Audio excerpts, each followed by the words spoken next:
Hello guys, അന്ന് എക്സാമിൻ്റെ കഥ പറഞ്ഞ് ഞാനിപ്പോൾ നാട്ടിലാണെങ്കിൽ വിശേഷങ്ങളോട് വിശേഷം. നമ്മുടെ ആലക്കോട് പള്ളിയിലെ തിരുനാൾ അങ്ങ് തുടങ്ങിയായിരുന്നു. പക്ഷേ അവസാന ദിവസമാണ് ഞാൻ എത്തിയത്. Inside of the church like heaven guys, ഒന്നും പറയാനില്ല. ഈ ഒരു പള്ളി പുതുക്കി പണിയണേക്ക് മുന്നേ ഞാൻ ഈ പള്ളിയിൽ പോയിട്ടുണ്ട്. പിന്നെ പുറത്തുനിന്ന് നോക്കിക്കഴിഞ്ഞ് കഴിഞ്ഞാൽ നമ്മളിങ്ങനെ നോക്കി നിന്നു. അതാണ് ഈ പള്ളിയുടെ പ്രത്യേകത. മാത്രമല്ല നൈറ്റ് വണ്ടി ഓടിച്ചു പോകുന്ന സമയത്തുണ്ടല്ലോ, ഈ പള്ളി കാണാൻ എന്തൊരു ഭംഗിയാണെന്നറിയോ. പ്രത്യേകിച്ച് മോഡിഫിക്കേഷൻ്റെ ആവശ്യമൊന്നുമില്ല, ഇങ്ങനെ കാണാൻ തന്നെ ഒരു പ്രത്യേക. അങ്ങനെ സെൻറ് മേരീസ് ഫൊറോന ദേവാലയം ജനുവരി 1 മുതൽ 11 തീയതി വരെ ഉണ്ടായിരുന്ന പെരുന്നാൾ ഇന്നലെ എങ്ങടെ അവസാനിച്ച് ചെണ്ടമേളം പാൻറ്റുമേളം പ്രദക്ഷിണം ആട്ടവും പാട്ടവും ഒടലോകവും പരലോകവും കാണാൻ പറ്റുന്ന ആകാശത്തോട്ട് പിള്ളേർ തുള്ളി കളിക്കുന്ന സാധനം വട്ടത്തിൽ കറങ്ങണ വണ്ടി. ഇതിന്റെയൊക്കെ ശരിക്കുള്ള പേരെന്താന്ന് എനിക്കറിയില്ല, എന്നോട് ക്ഷമിക്കാം. ഇതിനൊക്കെ അപ്പുറത്ത് ജനുവരി 10 തീയതി നമ്മുടെ സ്വന്തം ആൽബരൻ ട്രൂപ്പിന്റെ പരിപാടി. അവന്മാര് വന്ന് തുടങ്ങി വെച്ച പരിപാടി എന്റെ പൊന്നോ, ജനങ്ങളതങ്ങ് ഏറ്റെടുത്ത്. ക്രൗഡെന്ന് പറഞ്ഞ ഒറ്റൊരലേട്ട് ഞാൻ തരാം.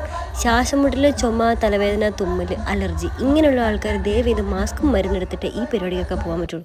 കാരണം പെരുന്നാൾ കഴിഞ്ഞപ്പോഴത്തേക്ക് ഞാൻ കിടപ്പിലായി. ആൻഡ് ലാസ്റ്റ് ഡേ ഓഫ് 11 തീയതി എന്റെ പൊന്നോ, ഈ പിള്ളേരെ കൈകൊട്ടിക്കളി തുടങ്ങി. ആ വെള്ള കളർ വണ്ടി വന്നത് മാത്രമേ എനിക്ക് ഓർമ്മയുള്ളൂ. പിന്നീട് സംഭവിച്ചത് എൻ്റെ മനുഷ്യന്മാരെ പൊടി പോരാ. ആ മനുഷ്യനങ്ങ് എഴുന്നള്ളി വന്ന് നിന്നു, പരിപാടി അങ്ങ് തുടങ്ങി.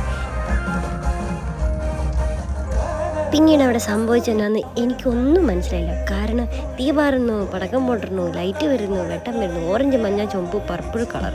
ഇതിൻ്റെയൊക്കെ ഒത്ത നടുക്കുന്ന അങ്ങേറെ ഒരു 1.5 80s, 90s, 20s അതിന് മുന്നേയുള്ള ജനറേഷന് വരെ ഇഷ്ടപ്പെടുന്ന കുറെ അടിപൊളി പാട്ടും പരിപാടിയും. ഇതിന്റെ കൂടെ ഇരുന്ന് തുള്ളാത്ത മനുഷ്യന്മാരെ വേറെ ആരും ഉണ്ടാകത്തില്ല. എല്ലാവരും ചെറിയതൊരു വലിയൊരു എല്ലാവരും ഈ പരിപാടി അടിപൊളിയായിട്ട് ആസ്വദിച്ചു. പുള്ളി പറഞ്ഞ പോലെ എന്താ ജനങ്ങൾ. പള്ളിയിലെ വലിയച്ഛനും കൊച്ചച്ഛനും കമ്മിറ്റിക്കാർ ഹാപ്പി, നാട്ടുകാർ ഹാപ്പി, എല്ലാവരും ഹാപ്പി. അങ്ങനെ 11 തീയതി തിരുനാളങ്ങ് അവസാനിച്ചു. തീർന്നില്ല മക്കളെ. ഇനി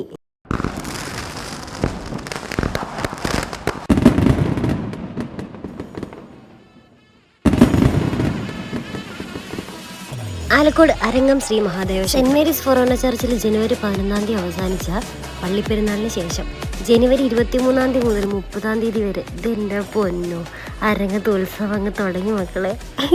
ഇനി പെരുന്നാൾ കൂടാൻ പറ്റാത്തവർ ഉത്സവത്തിന് ഇങ്ങോട്ട് പോകുന്നു. കൊടിയേറ്റം, തിരുവാതിര, ഡാൻസ്, കൈകൊട്ടിക്കളി, ഗാനമേള, കോമഡി ഷോ, ശാസ്ത്രീയ നൃത്തങ്ങൾ, മോഹിനി. തീർന്നിട്ടില്ല, ഇതിനിടയ്ക്കൊക്കെ കുറേ പരിപാടിയുണ്ട്. ലാസ്റ്റ് കരിമരുന്ന് പ്രയോഗം. ഈ 2 പരിപാടിയുടെ പ്രത്യേകത എന്ന് വെച്ചാൽ ഇവിടെ ജാതിയില്ല, മതമില്ല, ഭാഷയില്ല, ഒന്നുമില്ല. അപ്പം ഇങ്ങോട്ട് പോന്നോളൂ.